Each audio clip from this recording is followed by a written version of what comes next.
तेजस्वी जी दोनों मिलकर कर रहे हैं। कल भी शायद जाएंगे, वो कल भी है। इस प्रकार से अभियान शुरू हो चुका है। वैसे जब हमने तेजस्वी का नाम घोषित किया था, तमाम राजनीतिक पार्टियों ने मिलकर के जो महागठबंधन में हैं, तब से ही एक प्रकार से अभियान शुरू हो गया था उस दिन से। और तेजस्वी जी भी बराबर दौरे कर रहे हैं। हमारी पार्टी जो नेता लोग हैं वो तमाम लगे हुए हैं, ऑब्जर्वर अच्छा काम कर रहे हैं। और दूसरा जो है, राहुल गांधी जी की जो यात्रा शुरू हुई थी 16 दिन की, तो उसके बाद में जो टेम्पो बना, एक नेगेटिव क्रिएट हो गया भाई ये किस प्रकार का। 20 साल हो गए उनको सरकार में, 20 साल हो गए। और नीतीश कुमार जी ने कई पार्टियां बदलते गए, अलायंस करते गए, बनते बिगड़ते गए। उनकी छवि भी अच्छी नहीं रही, खराब हुई। कहाँ तो वो मुख्य प्रधानमंत्री के उम्मीदवार थे, और कहाँ आज उनको बीजेपी वाले भी नहीं पूछ रहे हैं पूरी तरह से। बीजेपी चाहे अमित शाह जी हो चाहे कोई नेता हो, कई तरह की बातें करते हैं कि हम तो चुनाव के बाद देखें कौन मुख्यमंत्री बने। तो कहाँ तो पीएम बन रहे थे, और कहाँ मुख्यमंत्री बनेंगे कि नहीं बनेंगे, ये स्थिति बन गई इन लोगों की। ठीक है ना। तो उन स्थिति में चुनाव हो रहा है। यही बात है कि इनके पास धनबल का बहुत बड़ा इनके पास खजाना इकट्ठा हो गया है। खूब लूट लिया इन लोगों ने इलेक्ट्रल बॉन्ड के माध्यम से भी। वैसे भी कोई कमी नहीं है पैसे की। वो प्रयोग देखा हमने इनका महाराष्ट्र के अंदर भी। कोई कल्पना नहीं कर सकता जो पैसा बढ़ा वहाँ पर। और चुनाव कैसे जीत गए एक तरफा, ये पूरे देश को आश्चर्य होगा। हार जीत की अलग बात है, पार्लियामेंट में हम लोग जीते थे, और 3-4 महीने बाद में जो वहाँ पर सफाया हुआ सब पार्टियों का, ये तो पूरे देश के लोगों को विश्वास नहीं हुआ, पूरे देश के लोगों को। हरियाणा के अंदर माइक्रो मैनेजमेंट कर लिया हम लोगों ने, चलो भाई मान लेते हैं कुछ किया होगा, बराबरी पे आ गए, लगभग पॉइंटों में फर्क था। पर महाराष्ट्र की तो हार जीत एक अजीबा है, मतलब एक प्रकार से रहस्य बना हुआ है। तो ये जो राहुल जी का अभियान शुरू पहले हो गए टाइमली, और मैं समझता हूँ कि लोग बिहार के लोग पॉलिटिकली बहुत समझदार होते हैं। एक शुरू से मान्यता पूरे देश के लोगों की है कि बिहार में पॉलिटिकल सोच होती है अलग तरह की। उम्मीद करते हैं कि वहाँ बैकवर्ड भी है, ईबीसी वाले भी हैं। ईबीसी का घोषणा पत्र एक प्रकार से राहुल जी ने वहाँ पे जारी करवाया है। और जो कुछ जातिगत जनगणना की बात पहले खुद ने बयान नहीं करी थी, राहुल गांधी जी ने दबाव दिया सरकार पे पूरे देश के अंदर लागू होनी चाहिए। मना करते गए बीजेपी वाले, फिर आखिर में उनको मानना पड़ा और कैबिनेट का निर्णय हुआ दिल्ली के अंदर, हम जातिगत जनगणना कराएंगे। ये राहुल जी की बहुत बड़ी विजय है। ये भी बिहार वासियों को मालूम है कि राहुल गांधी के कारण से पूरे मुल्क में जातिगत जनगणना अब प्रॉपर होगी। क्योंकि उनकी जातिगत जनगणना हुई थी बिहार की, उसको तो लोगों ने चैलेंज कर दिया सुप्रीम कोर्ट के अंदर। निर्णय हाई कोर्ट के, सुप्रीम कोर्ट आते गए, वो लागू नहीं कर पा रहे थे। और सरकार डबल इंजन की है, तब भी वो ये सब चलता रहा।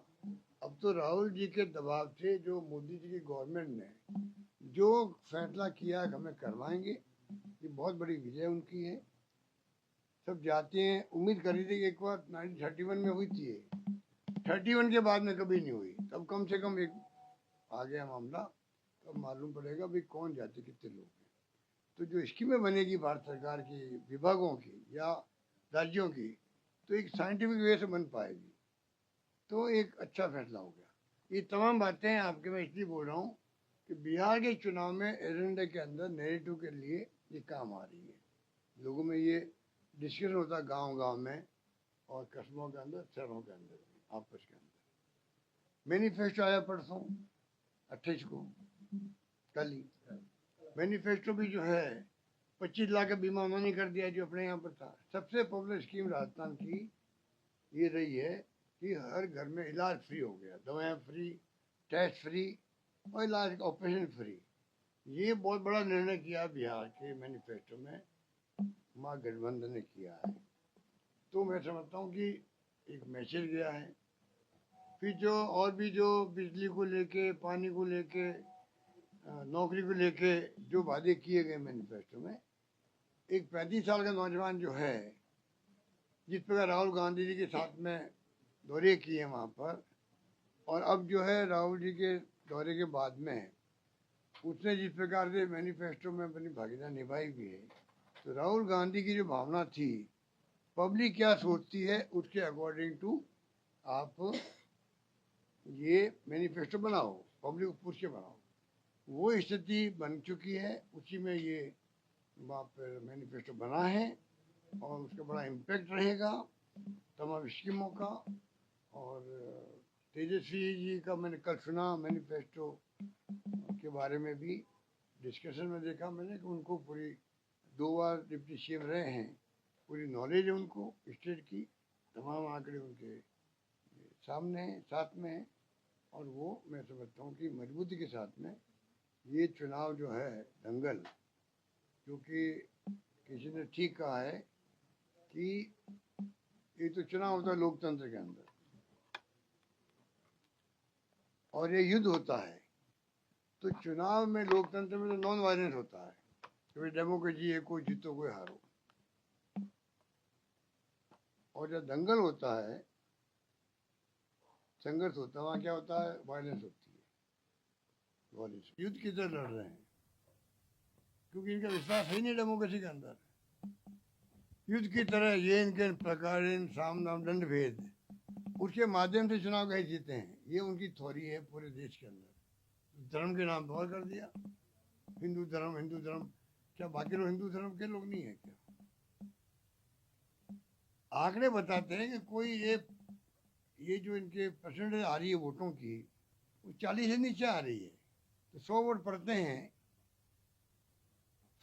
हैं पोलिंग, उसका एक बार 31% आ गया, एक बार 36% आ गया, एक बार 37% आ गया, ऐसे तो आ रहे हैं। इसका मतलब 70% का लगभग तो लोग खिलाफ वोट दे रहे हैं इनके। पर किस बात से घमंड कर रहे हैं लोग? ये चाहिए डेमोक्रेसी के जो संविधान की मूल भावना है उसके अनुसार चलें।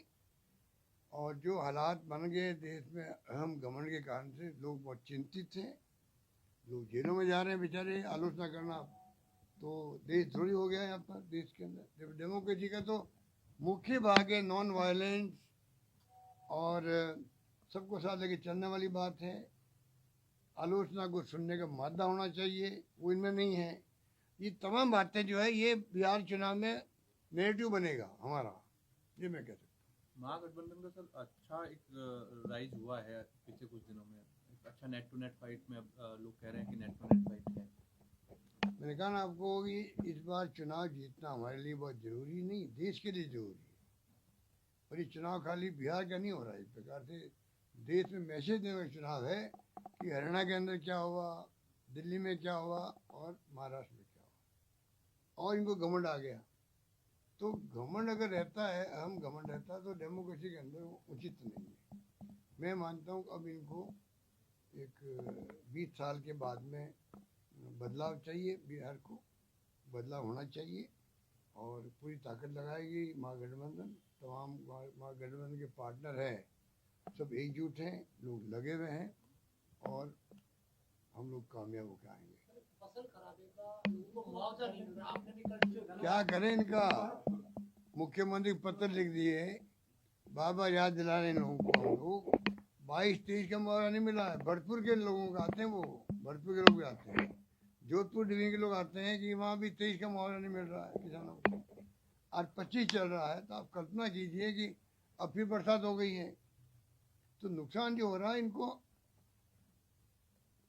अर्जेंटली गिरदावरी करा के आउट ऑफ वे बात करके, आउट ऑफ बॉक्स बात करके इनको चाहिए मुआवजे का प्रबंधन करे और मुआवजा फसलों का दे। किसान अगली फसल कैसे बोएगा? उनके पास तो इतने साधन होते हैं, क्योंकि जो मोदी जी ने कहा था डबल इनकम कर देंगे, वो तो नाम ले नहीं रहे हैं, ना डबल इनकम हुई है। जब डबल इनकम हुई नहीं तो बेचारे परेशान हैं लोग। उनको चाहिए कि किस प्रकार से टाइमली मुआवजा दें, ये मेरी मांग है।